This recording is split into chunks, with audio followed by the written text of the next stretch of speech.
ใจดำผ่านมาคูณคำแวะแน่เด้ออย่าใจดำลากะหูอยู่ดอกว่าเพิ่นบ่ได้ใส่ใจหักของเพิ่นอยู่กับผู้ใหม่บอกแค่ดอกแค่แฟนเก่า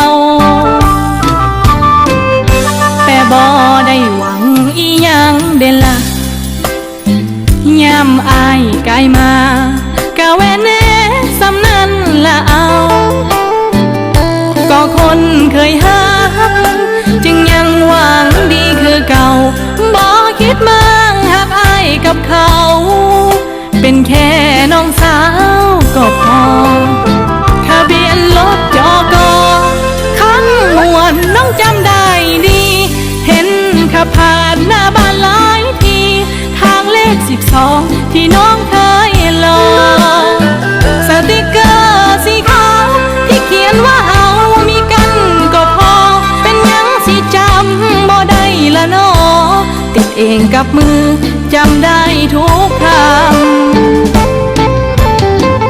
สาวบ้านคุณคำยังจำทุกอย่างเคยเจ็บกะสร้างบ่ได้หวังดึงอายกับลำขอแค่ย้ำผ่าน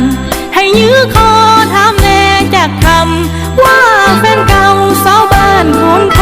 ำเป็นจังใดสำบายดีบ่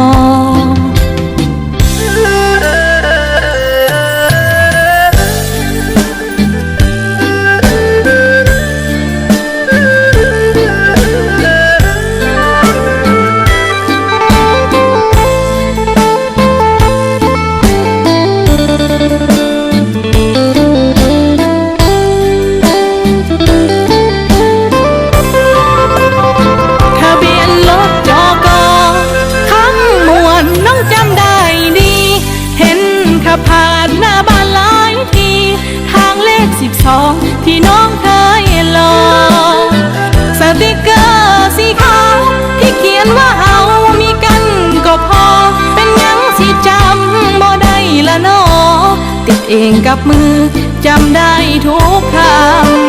ำสาวบ้านคุณคำยังจำทุกอย่า